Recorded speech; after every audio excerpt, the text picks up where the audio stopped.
Web serials இனி டிவிக்கு முன்பே சன் நெக்ஸ்ட் ஆப்ல ஜாலியா எல்லாருக்கும் முன்னாடியே பாருங்க. இப்பவே சன் நெக்ஸ்ட் ஆப்பை டவுன்லோட் பண்ணி சப்ஸ்கிரைப் பண்ணுங்க. என்ன சந்தேகப்பட்டதை விடு அமுதா.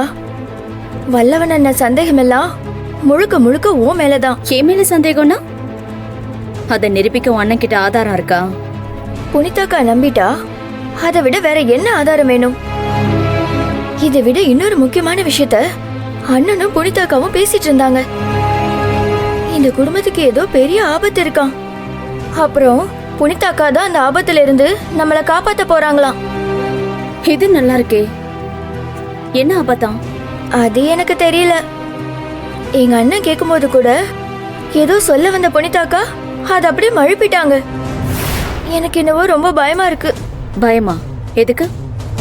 நீ மட்டும்தான் புனிதாக்காக்கு எதிரான வேலையை பண்ணிக்கிட்டு இருக்கேன்னு நான் நினைச்சேன். ஆனா வேற யாரும் இருக்காங்கன்னு புனிதாக்கா சொன்னாங்களே. புனிதா சொல்றத நீ வேணா நம்பு, நான் ஏன் நம்பணும்? அதெல்லாம் சும்மா. எங்க நம்மள வீட்டை விட்டு அனுப்பிடுவாங்கன்னு பயந்து போய் தான் அந்த பயத்தை வெளிக்காட்டாம இருக்க புனிதா போடுற நாடகம் இது. நாடகமா? இப்படி இல்லாம நாடகம் போடுவாங்க? போடுற ஆள் அப்படி. இப்பவே புனிதாக்கா வந்து மாங்காய் சாம்பாரை நீதான் மாத்தி வச்சியான்னு உன்கிட்ட கேட்டா நீ என்ன பண்ண போற?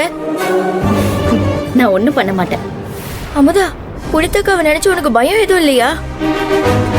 நான் ஏன் பயப்படணும்? என் மாமா மணிகண்ட இருக்கிற வரைக்கும் அந்த புனிதாவால எதுவும் பண்ண முடியாது. சரிதான், மாமா உனக்கு பெரிய ஸ்ட்ரென்த் தான். அமுதா, நடக்கிற ரகலையில நீ 2 நாள்ல புனிதாவை வீட்டை விட்டு அனுப்புறேன்னு போட்ட சவால நீ மறந்துடாத. அதுல ஒரு நாள் போயிடுச்சு. அது எப்படி நான் மறப்பேன்? புனிதாவை இங்கிருந்து அனுப்புறதுதான் என் லட்சியமே. அதுக்கு தானே தேவான் அக்காவோட கோவத்தை அதிகமாக்கிக்கிட்டே போறேன். தேவான் அக்காவோட கோவம் ஒரு எல்லைக்கு போகும்போது நான் சொன்னது நடக்கும். அதுவும் நாளைக்கே நடக்கும்.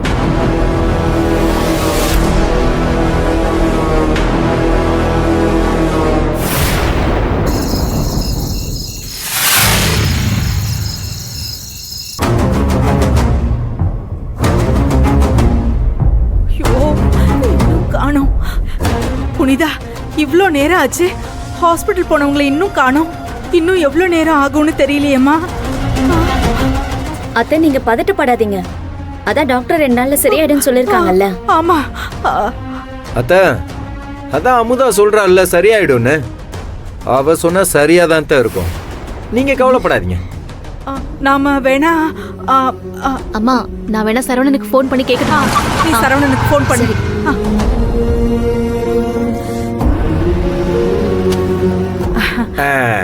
தெய்வானே, வாமா. உடம்பு இப்ப பரவாயில்லையா?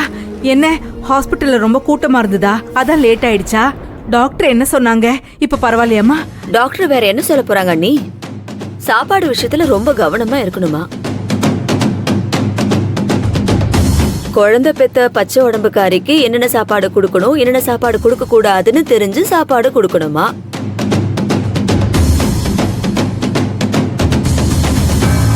இதுக்கப்புறம் கவனமா இருக்கிறதும் கவனமா இல்லாம போறதும் உங்க கையில தான் இருக்கு. அப்ப சித்தி ஒண்ணு பண்ணலாம். இனிமே சமைச்சதெல்லாம் பத்திரமா பீரோக்குள்ள வச்சு பூட்டி வச்சிடலாம்.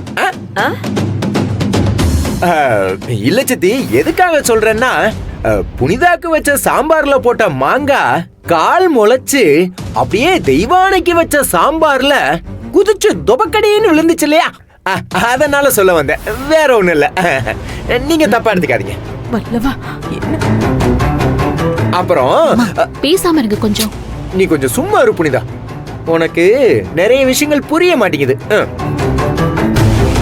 அண்ணா, இங்க இருக்கிறவங்களோட எண்ணம் சரியா இருந்தா யாரும் எதையும் பூட்டி வைக்க வேண்டிய அவசியம் இல்ல. அட சூப்பர் தெய்வான, கரெக்டா சொன்னமா, கரெக்டா சொன்ன. அமுதா, பாப்பா எங்க இருக்கா? பாப்பா உங்க ரூம்ல தான் தூங்க வச்சிருக்கேன்க்கா. அம்மா, நீ கிளம்பு, நான் போய் பாப்பா பாத்துக்கிறேன். சரி, குழந்தைய கவனமா பாத்துக்கோ. சரவணா,